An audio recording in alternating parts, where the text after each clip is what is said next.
All right. Welcome back to another Wednesday here. Let me go ahead and finish setting up my mic here. Thank you so much for all of you for bearing with me. I know it's another Wednesday. Here we are. Thankfully, hopefully, you all enjoyed the last episode here. Where each week I'm gonna go ahead and just talk about women's soccer because why not? It's been a long time coming. It's been something that I've been very passionate very recently. Not that much. It's been more like 4 or 5 years in the making, and ever since Sean and Raul invited me over to join the Texas Soccer Life crew, I mean, this is the logical next step for me in just highlighting the tremendous amount of work that the women are putting out there for our entertainment. So, for those of you who are new, my name is Richard. I am from Texas Soccer Live, of course, along with Sean Teles and Raul Villarreal, who, they are roaming around the city of Houston, which I'm about to give a shout out. So, if you're in Houston, Texas, hi. Yes, I made it back, and now it's time for us to just go ahead and get comfortable here for the next 15 minutes. I'm gonna be sharing with you what's been going on in women's soccer, and I thought for this week, the next um, logical topic to share with you all is the TV deals. As some of you know, those are very lucrative. If you've been following sports, those are very lucrative contracts. And for us here in Texas, we follow both the Mexican Soccer League and Liga MX and the NWSL. As we have a team here, the Houston Dash. I rep and support. But although not being very biased, they have been taking it to the next step, competing internationally, which is something that hadn't been done before. When you compare it to the men's leagues, who've have done it for a little bit longer. But first of all, I want to thank you all again so much, and for my camera shyness and my technical difficulties. This streaming isn't as easy as you might think, or as I would have thought. But I want to go ahead and bring the discussion to you, the viewer. So I'm going to go ahead and pull up my YouTube channel just to see how things are going here in the chat. And, if nothing's going on in the chat, that's all good because, we're picking up traction here. But this is going to be staying in our YouTube channel. So without further ado, let's go. Let's dig a little bit in. And more specifically, I want to ask you, if you're watching this on playback, to please leave a comment, question. You want to give a shout out as well. You want to share with a friend. That's cool. I'm going to make brief pauses. If there are any comments in the chat as we are going live, I will go ahead and share that question and with the audience. And, hopefully we'll have a heated conversation here. So women's soccer, right? Let's go ahead and share. You'll see at the bottom, you can follow Texas Soccer Live on Facebook, Twitter, and YouTube, of course, at Texas Soccer Live. If you happen to stumble by us, go ahead and follow us. And as of yesterday, it's made official. We are also on Instagram at Texas Soccer Live. Now, what do we do here? Well, we share anything from scores over on Twitter to Facebook, where we have our monthly live show there as well with all the guys. And then here on YouTube, I'm making it a platform as well as on Instagram to share more women's soccer. So if you have any other soccer related things that you want us to share, I'm happy to do so. Just go ahead and give me an at Richie Rome on Instagram. Now, just so we can go ahead and ease into things, this week there was a match header as on the men's side. There's the FIFA week, the FIFA match week. While on the women's side of things, it's still going on. They are taking their break soon, and the NWSL match of the week. I'm gonna say it, and I know I'm biased, and I said I wasn't biased, but in this occasion, it was very crucial for the Houston Dash to take that victory, which brought him up from the position they were in before was the seventh or sixth position, and it brought him up to the third position. They won their last two games against strong opponents. The first one being against Portland last week, and 3 days ago against the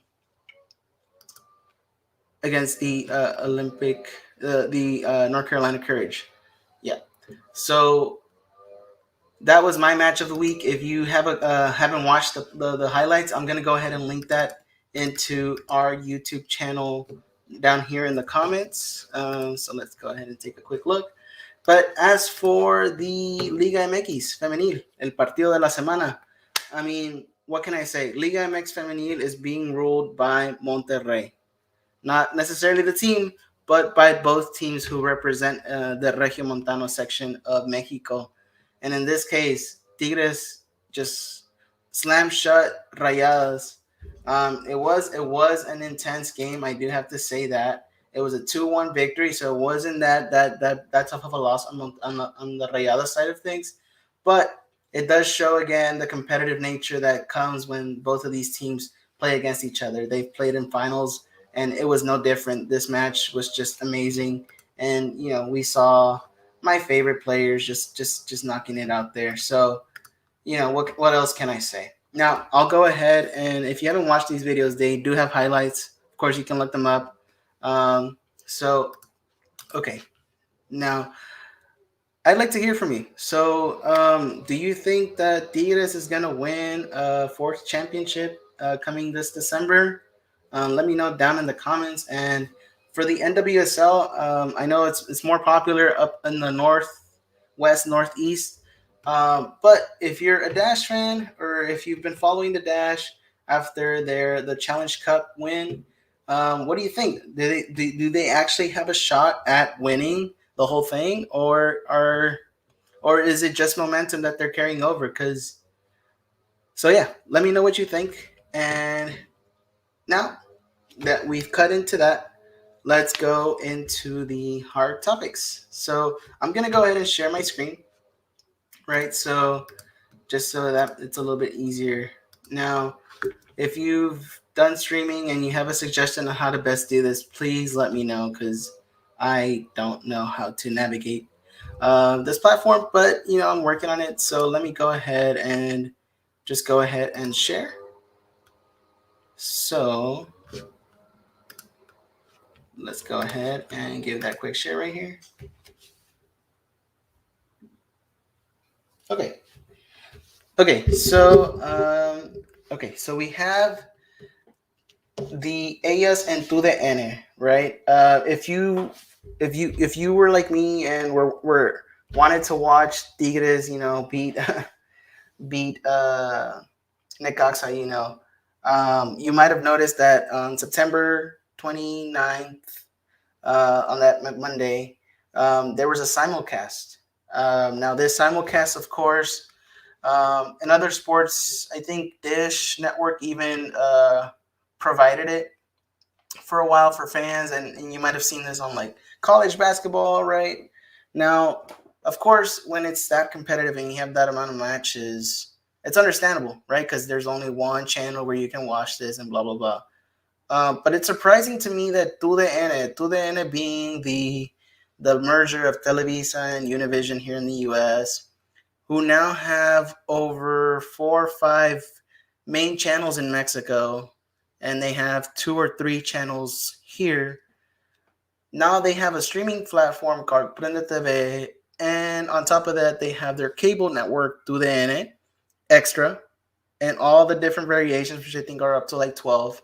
And somehow, even though the Liga MX play on Mondays, they still couldn't find a way to have those matches rescheduled so you can see them all one by one, or if they were played in the same time, for you to be able to watch them in different channels.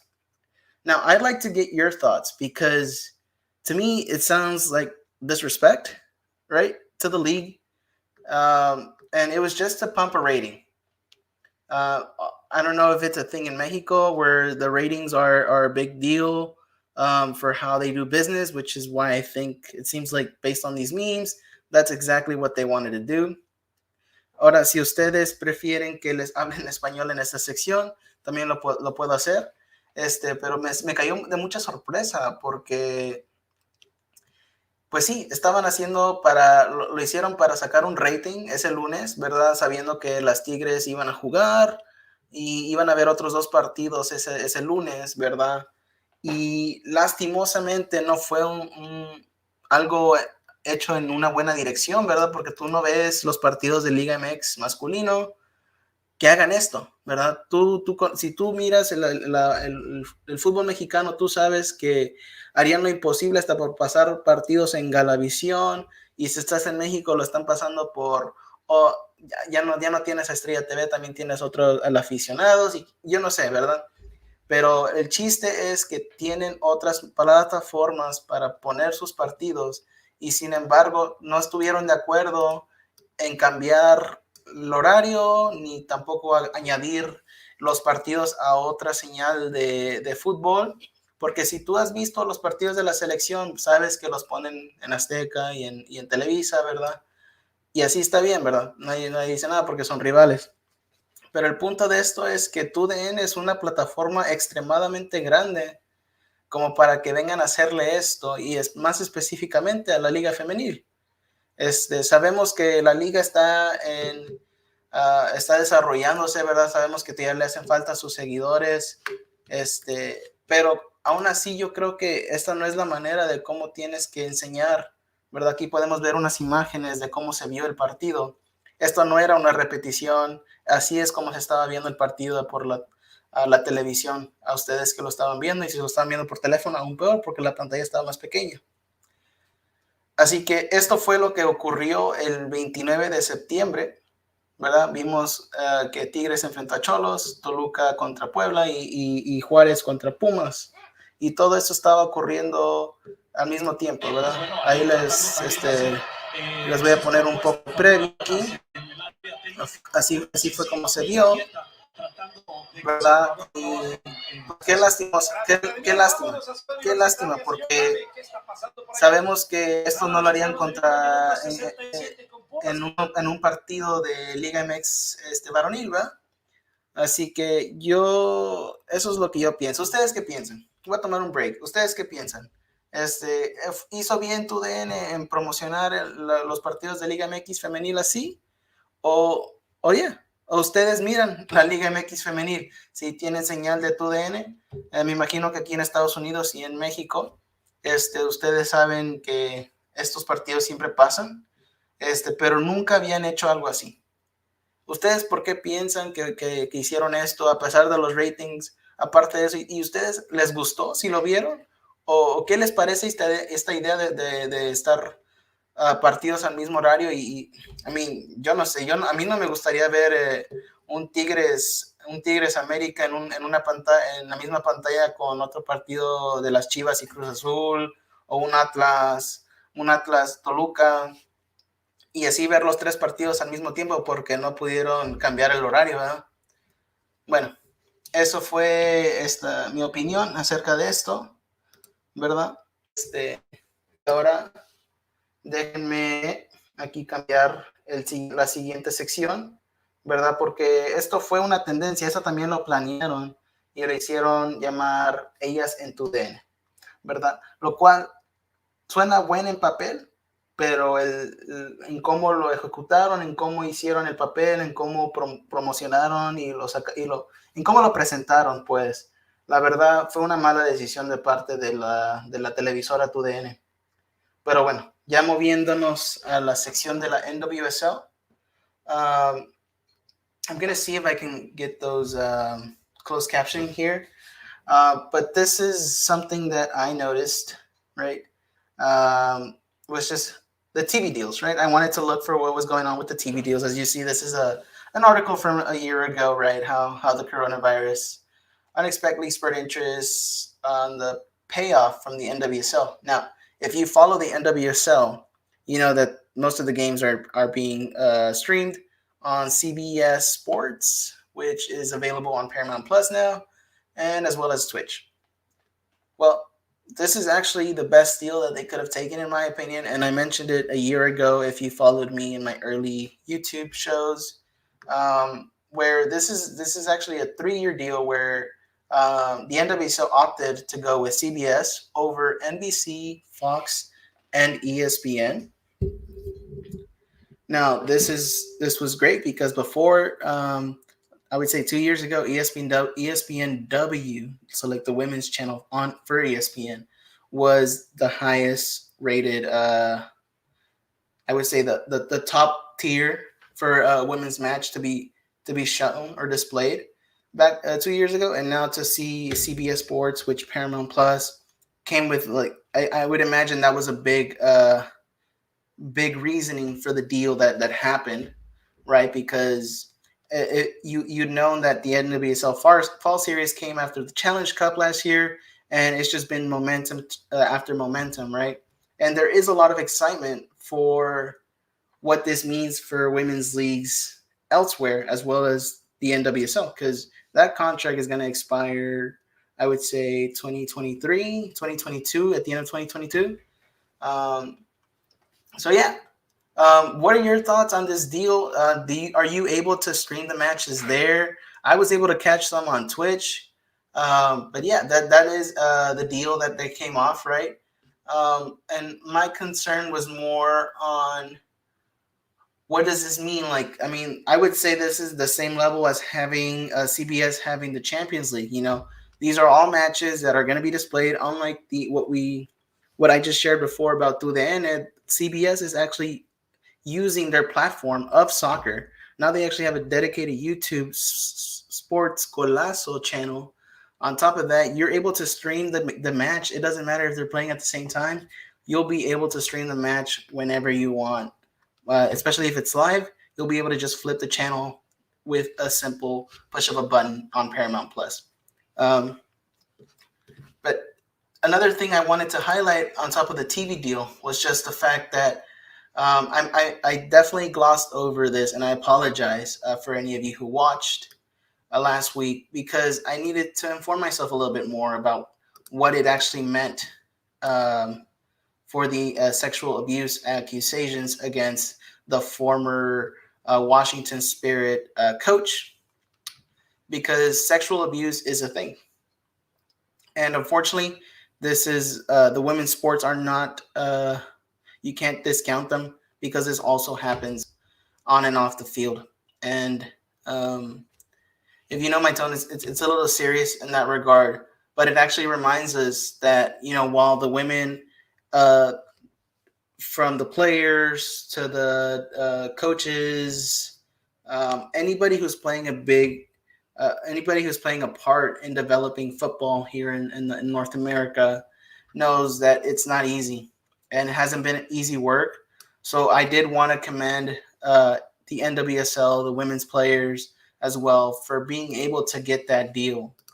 It wasn't something that was extremely highlighted at the time, or at least I didn't hear a lot about it in the news. So I just wanted to make sure I had a spot here for that as well, because there are soccer players as well who are who jumped. The U.S. gymnastics had denounced their coaches as well. And it's important for us to remember that football here is still developing, and the fact that women's soccer has extremely plummeted. I would say it hasn't even been here for 10 years professionally.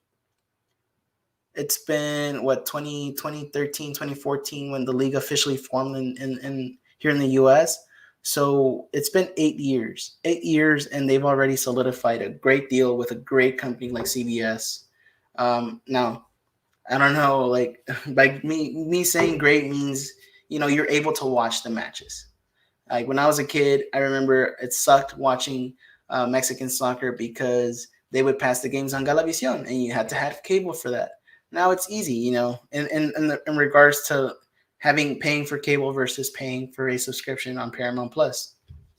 So you know, being able to for the NWSL to have that deal, is just one big step in the right direction for them because the league is going to continue to grow. If you know, this summer they played against some of the top European teams in the International Challenge Cup, and in return, we are also going to see Liga MX Femenil winner play against the winner of the NWSL league at the end in December. So we are going to start seeing more of these new competitions between the women's leagues here locally as well as internationally. And hopefully they start bouncing back ideas. I mean, meaning Liga MX and the NWSL, because this is something that I never thought about as well. Is like FIFA has a rule where you substitute players and register players in the event of a player pregnancy, and that's important. You don't want to feel like you have to be hide that you're pregnant or whatever it is that you decide in the event that you just want to take off. You're able to do that without having a problem of returning. The team doesn't have to worry about it as well.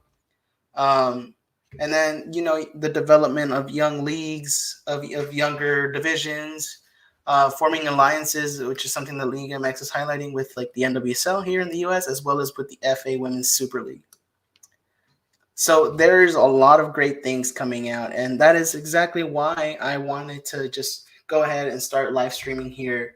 To my one viewer who's out there, thank you so much for viewing. Um, so yeah, what do you think is the future of women's soccer, and where would you like for it to be seen? Um, Now, for next week's topic, I'm gonna take a quick pause. Right, it's important to take pauses. But yeah, this is a very exciting, and unlike the men's side where there's a lot of politics being at play on whether or not international play is a big thing. You know, we are seeing more of an alliances being formed here, and while there may seem like there's a lack of entrance, I beg to differ because all the NWSL teams are now playing in fully capacity stadiums, not at full capacity. The word I'm looking for is more of these are larger stadiums and they're actually filling them, is what I mean. If you've seen the Portland Thorns, they're using the same stadium as the Portland Timbers. Houston Dash is using the same stadium as Houston Dynamo. There is starting to be an equity where seats are being available to everyone. Everyone is attending these matches, and it's because it's fun to watch. And as we're nearing the end of the NWSL season, I'd recommend you to watch the last couple of games because if you can see here, let's see if I can pull it up. Now you'll notice here that we have a couple more matches left. I think we have 3 more until the end of October for matches. So what that means, is that this table can move up or down. And I will keep you all posted as we near the end of October for a quick round out on what my prediction is of the playoffs and how are things going to end and who's going to be the champion. But if you want to jump before me and let me know who you think is going to win, make sure to leave that in the comments. As well as for the Liga MX Femenil, you'll also notice that, let's see here. You'll also notice here that they are wrapping up the season as well. So they have until the end of November, so it's still a month away, right? Um, and I will keep you all posted as well. Now, there are some exciting matches that are going to happen, mainly the one between Monterrey and America, and Pumas and Tigres. But this one's also going to be very good. Tigres and America. But anything can happen. Anything can happen, and that's what's exciting about both of these leagues. Anything can happen. Um, Tigres might have this in the bag. I'm just gonna go ahead and start jumping here. But regardless of that, there may be a surprise, and that's the beautiful thing of the playoff bracket that Liga MX has, because the lower seed might be able to knock out the top seed, and I'm very excited for that as well. Okay, well, I'd like to thank all of you for watching and for just being here. I didn't get any comments on the chat, but hopefully, as we keep growing this channel here on YouTube, I'd like to interact with you all. Definitely, there's a lot of things to share, but I think the having a discussion here, makes it really good. So let me go ahead and see how I can make this into a timer. There you go. But yeah, you can follow us on Texas Soccer Live. And remember again that you can follow me at Richie Rome, as you can see on the bottom screen. Thank you so much for watching. And I'm going to go ahead and leave a poll. So on my Instagram, I'm going to go ahead and take a screenshot right now on what next week's topic should be. So I am thinking, Euros, the European League, so the Women's UEFA Champions League, is also streaming on the Zone and on YouTube for free, just in case you were wondering. But I want to go ahead and post a poll just to get a perception from all the audience. So if you haven't followed us at Texas Soccer Live on Instagram, I will go ahead and post that poll there. And if you have any questions, or you have an idea, or you want to jump in on the show, I am totally up for it. Para todas las personas que estén mirando al final de este video, les quiero agradecer mucho por ver el contenido y por interactuar conmigo fuera de cámara. Lastimosamente, pues no se vieron en el chat, pero me gustaría interactuar con ustedes en el chat. Y para la próxima semana les quiero tener una sorpresa, pero mejor se los dejo que ustedes me la den. Voy a publicar un cuestionario en el Instagram de Texas Soccer Live, donde ustedes van a escoger el tema. So, el tema que estoy pensando es en las Champions Leagues en Europa, de parte de la Liga Femenil, ¿verdad? Ya empezaron la primera jornada, así que si ustedes quieren que les cuente un poco sobre que platiquemos acerca un poco de eso, o voten por esa opción. O también la Copa del Mundo se acerca en 2 años y ya van a empezar las calificatorias para el Mundial de Sydney y Nueva Zelanda, allá en Australia y Nueva Zelanda. Así que si quieren que empecemos a ver todo lo que va a pasar en esta primera jornada de las calificaciones, déjenme saber. No lo dije en inglés, así que the second option for you to pick is the World Cup 2023 qualifiers. Now, the World Cup 23 qualifiers is happening in Australia and New Zealand, and I'll give you a quick glimpse of what that's going to look like. So we have 152 teams that are going to be playing to qualify for this match. And as you see right here, the African countries have already taken the lead and started their matches already. And they're going to resume later this week on that in order to qualify for the World Cup and coming up. So if you want me to talk a little bit more about how this is structured and how this is going to look like, and as we lead into the road for the 2023 Women's World Cup, definitely let me know in the poll. So I'm going to go ahead and post that after this video ends. And yeah, if, again, any comment, make sure to leave it down in the bottom portion of this YouTube square or rectangle, right? And yeah, thank you so much for joining me today. My name is Richard Romero, and you all take care.